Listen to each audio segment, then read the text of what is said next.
Welcome home to USA Global TV and Radio, a place where dreams take flight, with authentic storytelling, diverse perspectives and meaningful conversations, where global stories unite and bridges are built beyond all borders. Discover world-class education, entertainment, hope and inspiration.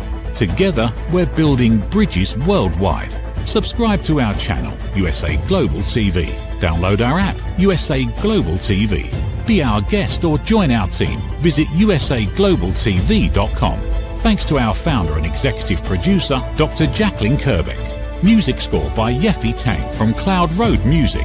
Voiceover artist Mike Porter. Creative direction by Paul Garcia. USA Global TV and Radio. Your home for global connection. All rights reserved. This video and its contents are the exclusive property of USA Global TV and Radio. Unauthorized use, duplication or redistribution in any form is strictly prohibited. Good morning, good afternoon, and good evening. Thank you so much for joining me here at USA Global TV and Radio. I really appreciate it. For those of you who are new to our network, we are currently streaming on our two YouTube channels, which are USA Global TV and Radio, and also Dr. Jacalyn Kerbeck, as well as many places on social media. And then we're also distributed by other networks. So today we're going to be talking about the invisible side of IBD. And if you're not familiar with it, I'm going to give you a brief overview of what it is.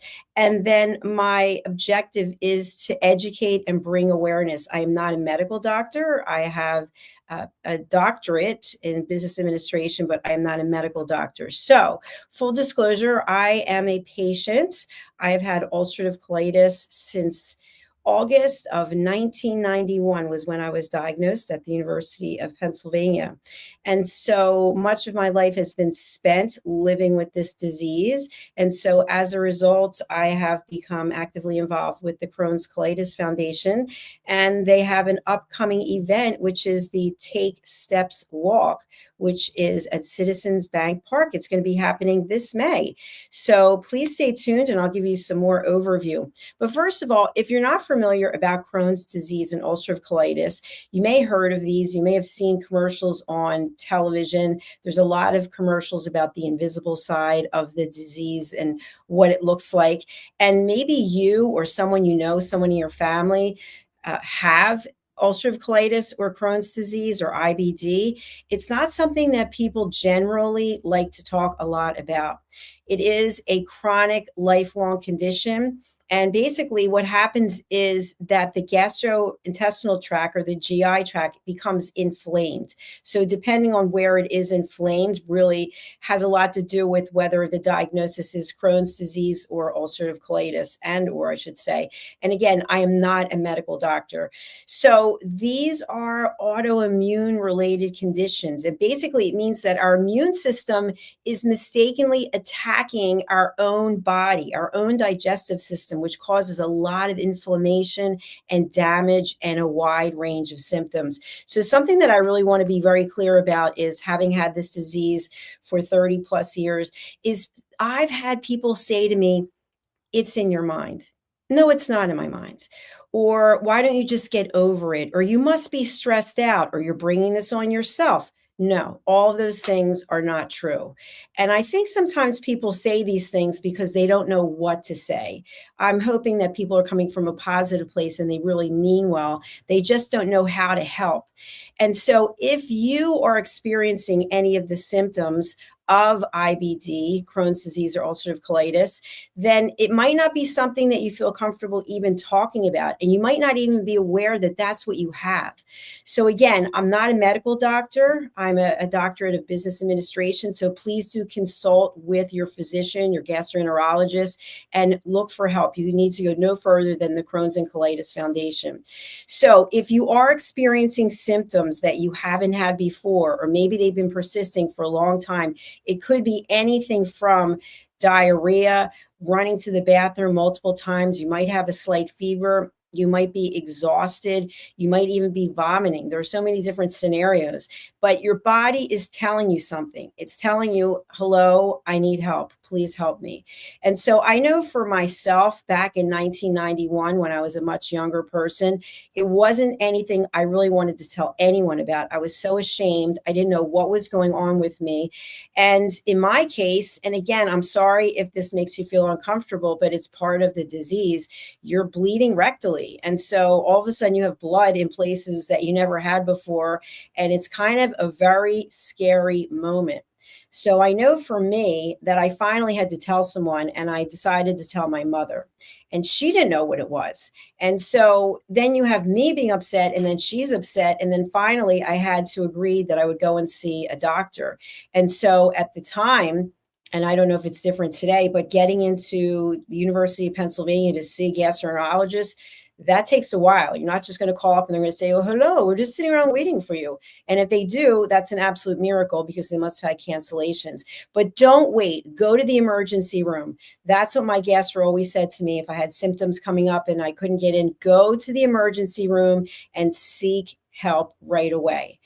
Because what ends up happening, the more that you're bleeding, the more that you're becoming anemic and you're losing iron and you're having less and less energy. And so you need some help. So in my case, I went to University of Pennsylvania and I saw Dr. Gary Lichtenstein, who is absolutely brilliant. I don't know if he's retired yet, but he is amazing. And he's a big advocate of the Crohn's and Colitis Foundation as well. And so he gave me a diagnosis. And I've shared this before. I actually wrote a book about it. But when he told me that I had ulcerative colitis, I remember just looking at him and he was wearing his white lab coat with his name on there. And I kind of just checked out for a moment. It reminded me of that moment, if you've seen Breaking Bad, when he gets the cancer diagnosis and the doctor has like mustard or something on his lab coat. It was kind of like that moment where you're there, but you're not really there. And all I could think of was, I have now been diagnosed with a chronic incurable disease. What am I supposed to do with this information? And for a moment, I just thought to myself, I don't think anyone's ever going to love me. I don't know how anyone could love me because now I have this disease. And I'd always prided myself on being attractive and sexy. And I thought, I'm not sexy. I'm not provocative. I'm just disgusting. I actually just labeled myself. And I'll never forget that moment because I've learned and I've grown so much from then. But if you are feeling that way, if this is what you're going through, or if you have a family member who has these symptoms or has a diagnosis and they are feeling these things, they might not even tell you, but the behavior starts to change. So if it's actually happening to you, you may notice your own behavior changing. You may notice that you're no longer accepting invitations to do things, that you're basically timing everything by when you have to go to the restroom. And I know the Crohn's Colitis Foundation has had, at least in the Philadelphia, Delaware chapter, you can find out where the restrooms are in the various areas. And that's really important. So the first thing I want to just get out there is, if you're watching this show and you think it's funny, or you think it's disgusting, or you're making judgments, you have to ask yourself, why? Why are you doing that?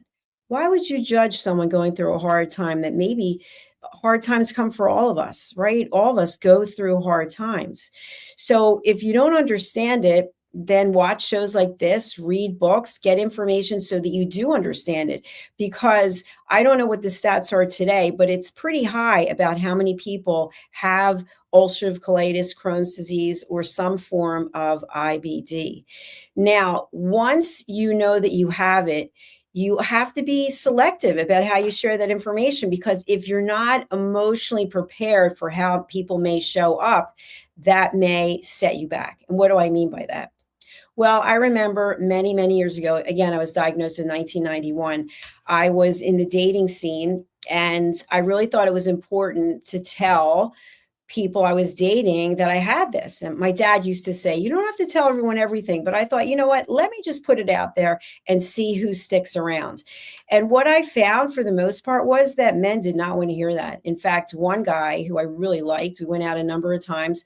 I told him probably on the third date, and he said I was disgusting, I was dirty, and he didn't want anything to do with me. And he just labeled me with those things because of his fear of ulcerative colitis. He didn't know anything about it really, but in his mind, it's the dreaded bathroom disease.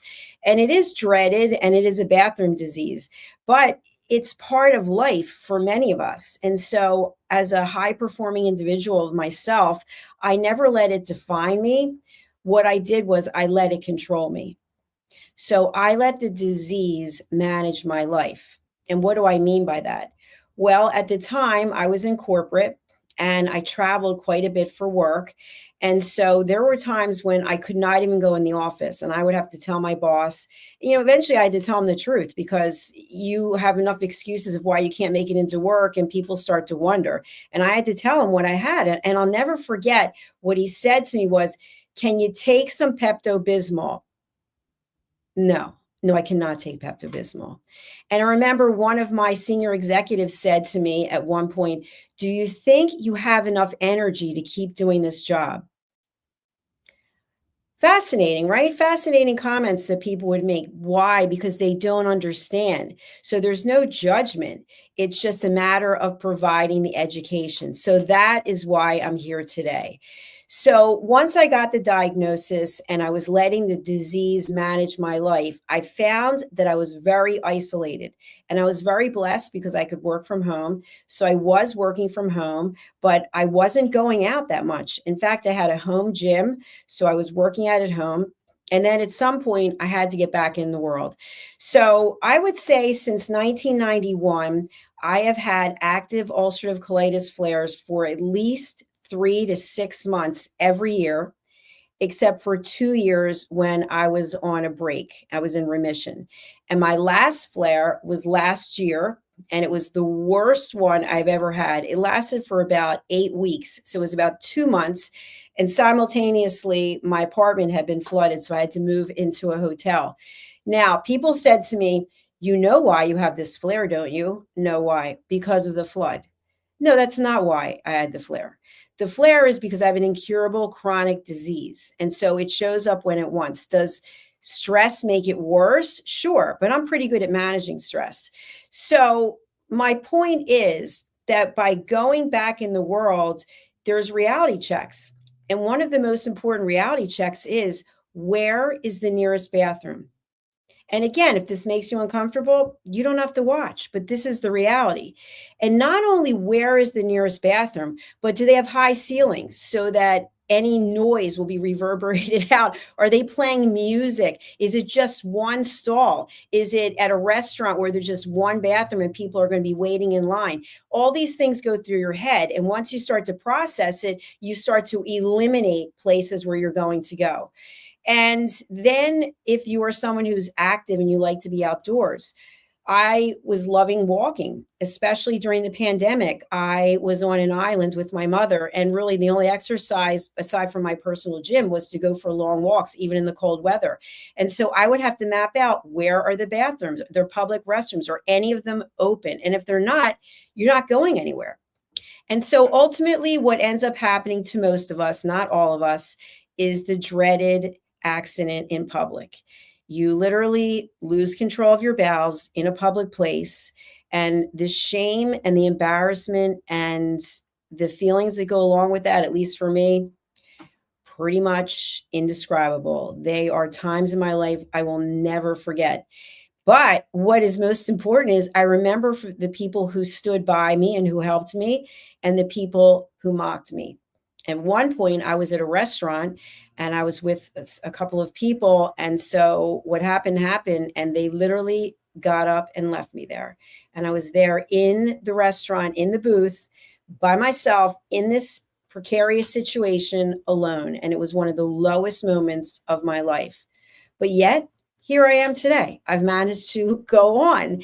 And so that's why I come here, to let you know that if you are someone with ulcerative colitis or Crohn's disease or IBD, you can have a very productive and wonderful life. You have to make choices, of course, lifestyle choices. My latest lifestyle choice is that I have given up sugar and alcohol. And the only alcohol I ever drank since college really is Chardonnay. And I really liked my Chardonnay, having some Chardonnay at the end of the day, just relaxing, but I decided to give it up. So today's day 30. I never did any narcotics. I've never smoked. I have a pretty boring life when it comes to me personally. I think professionally, my life is very exciting. But the fact that I'm in remission and that I've made life choices that are good for me, I'm down 6.1 pounds. My blood pressure is perfect. I used to have to take blood pressure medicine twice a day, and now I'm just taking it once a day. And hopefully I won't have to take it, but I'm not going to just go off it without having a doctor's approval. But you can have a productive and high quality life. Where does it start? It starts with acknowledging that you are not the disease. You have a disease. It's a dis-ease.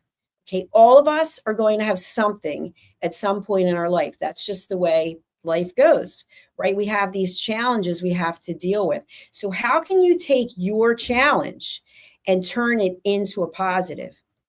Through your mindset. Number one, through your mindset. And number two, by reaching out and getting help. How can you get help? Well, the Crohn's Colitis Foundation is a great way to get help. They have seasoned professionals all across the world. I actually was in Vienna over the summer, and I went for a walk, and there's a placard on the side of the building, Crohn's Colitis Foundation. I took a picture of it. I thought, oh my gosh, they really are worldwide. And so you can get involved by helping other people. And if you are a caregiver, you probably need help yourself. I was a caregiver for my mother. She had dementia, and it was a long 3.5 years. And then she ultimately died of cancer. And that came on very quickly. Within a month, she had passed away. But being a caregiver is a very tough thing to do. But here's what I want to share with you. Whatever it is that you're doing, you have to accept the fact that there is no cure at this moment, but through donations and funding through the Crohn's Colitis Foundation, there are new opportunities for patients like me, patients like you, to find ease and find comfort. It's just a matter of talking to your gastroenterologist. And if you don't like your gastroenterologist, I've heard people say that, I don't like to go to the gastroenterologist, it makes me feel uncomfortable, find another one. Contact the Crohn's Colitis Foundation. They can make recommendations of doctors in your area. So you're not alone. And the fact that we have more options today as patients just goes to show you that by donating and by getting involved, there is research and development that are coming up with not a cure, but we're getting closer. We're getting closer. And so in my lifetime, what I've seen in terms of the options that are available today from 1991, it's enormous. There's a lot of biologics that really help. And again, it's mindset. It's knowing that you're not alone. It's potentially joining a support group. I ran a support group for a number of years, and it was really rewarding. It's also tiring, to be honest with you, if you ever run a support group.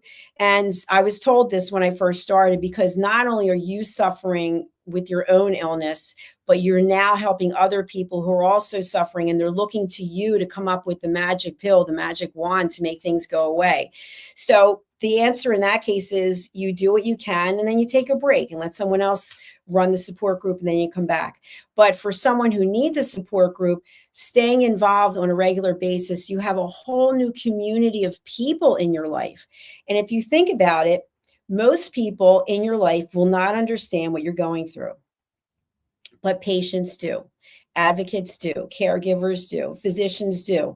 So you can feel comfortable sharing what's going on with you. I mean, I could tell you stories right now, even as a television host and a TV producer, what I've had to go through broadcasting when I've had ulcerative colitis, but I know that many of you will not want to hear the story, so I will not go through them. But if you'd like to contact me, I don't mind telling you personally. I've no shame in sharing what has been going through my life and what's been happening with me. So one thing I can share is when I was in corporate, we sold meetings and events. And I'll never forget, I was in Florida at this event that we sold, and it was for a huge company, and they had hundreds of people who were attending. And our staff was by the elevator doors waiting for the attendees to come back from whatever events and get into the elevators and go to the next place. And this man and this woman were not involved with the event, but he was wearing a suit, she was wearing a suit, and they're probably in their 50s or 60s. And they were kind of running. He was kind of shuffling to get to the elevator. And I saw behind him, there was a whole trail of waste. He was losing control of his bowels as he walked.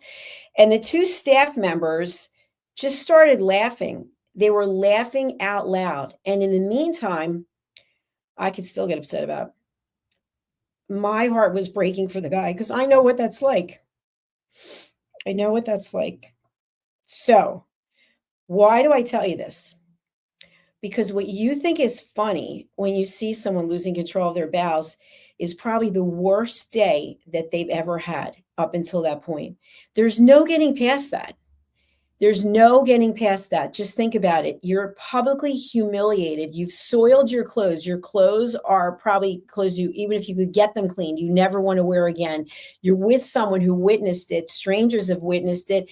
You don't even know, with today, people taking photographs of it.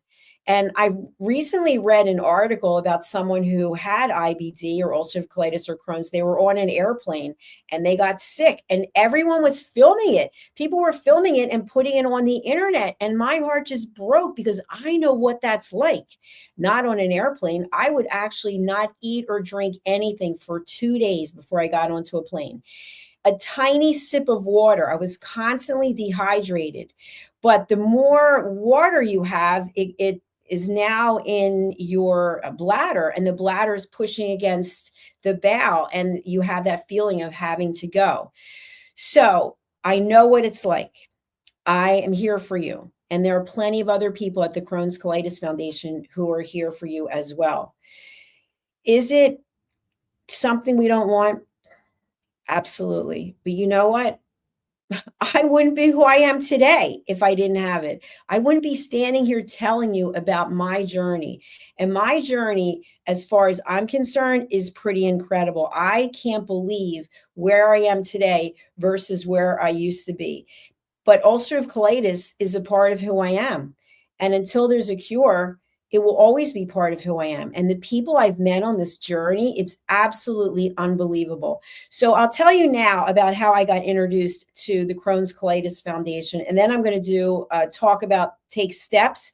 And then we're going to talk about what your role can be in helping yourself and helping others. So back in 2018, a friend of mine suggested that I get involved with the Crohn's Colitis Foundation. And up until this point, I had managed to keep it relatively quiet.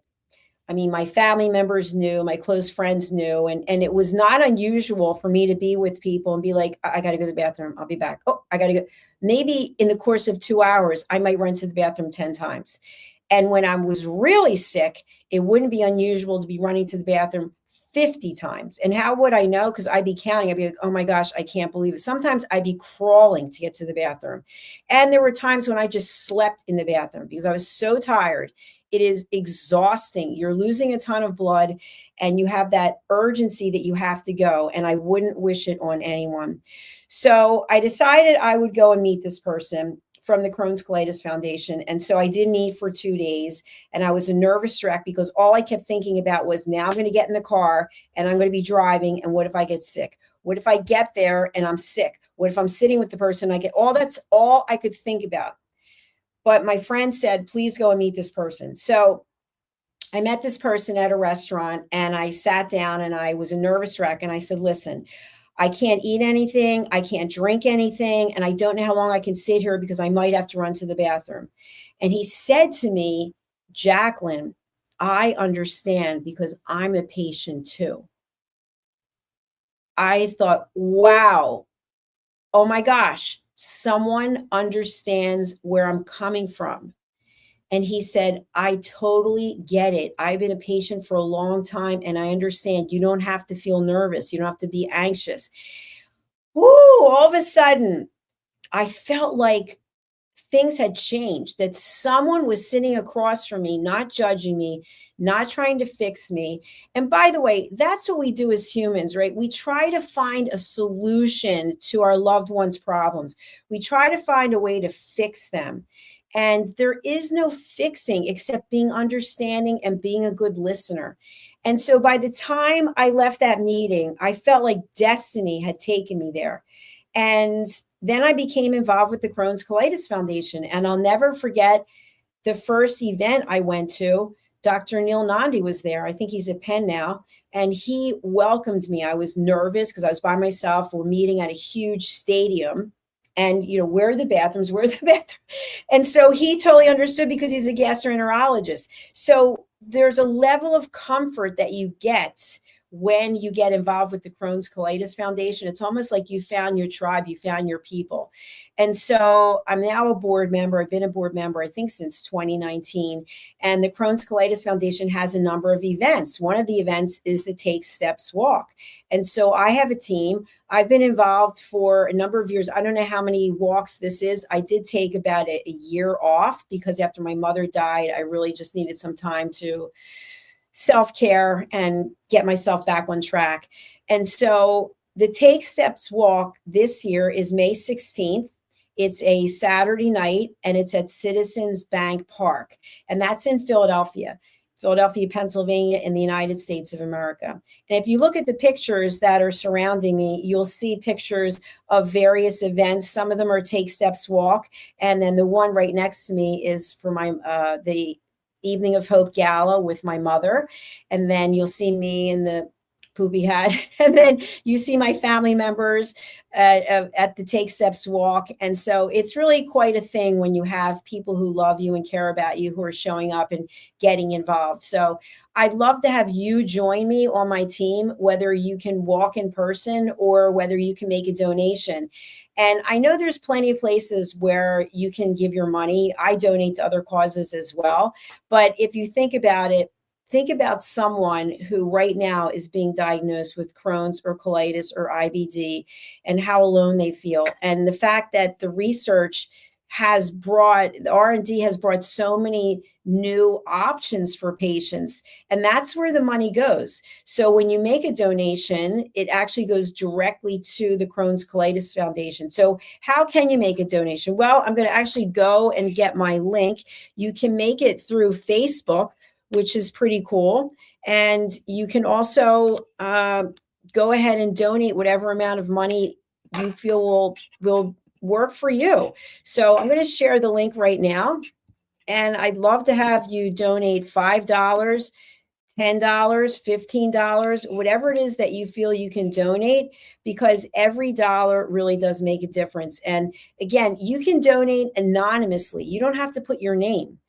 It's not about who makes the biggest donation. It's about all of us coming together. So if you're not making a donation, if you're watching this show and you're not making a donation, ask yourself why. Do you have $5 extra that you could donate? And I personally give a shout out to everyone who makes a donation. If you don't want your name mentioned and you want to be anonymous, that's terrific too. It's not about putting your name out there if you don't want it, but please do consider making a donation and or joining my team, Dr. J's Colitis Crew. So the night of the event, again, May 16th, 2026, you can see it there behind me in Citizens Bank Park. We will be there with our own table, and I'll also be signing books for my newest book, which is My Tummy Hurts. And that is a book to help educate children on the fact that they're no different than anyone else. They're still the same. They just have something that they have to deal with. And talking to children in terms they can understand about ulcerative colitis. So the book is about a little girl named Jackie, and what she goes through with her tummy hurting and to get the diagnosis of ulcerative colitis. So I'll be signing those books at the Citizens Bank Park on May 16th. So if you'd like more information, you can reach out to me directly. And hopefully you know where to find me. I'm very easy to Google and find, but you can also find me on my websites, which are USA Global TV and Radio, and also Dr. Jacalyn. These are our 2 YouTube channels. Please do subscribe. If you're watching somewhere else, like LinkedIn, Facebook, Instagram, on a distributor platform, please go over to YouTube, because YouTube gives us real information about who's watching, how long they're watching, what content is really resonating. And also, YouTube keeps our content up there, whereas Facebook takes it down after 30 days. So again, subscribe to our channels if you would, USA Global TV and Radio and Dr. Jacalyn Kerbeck. Okay, and again, before I log off, if you would please go over to this website. For those of you who are listening on a podcast platform only, the website is Take Steps, TAKESTEPS Crohn's Colitis Foundation. I'm going to spell that CROHN'S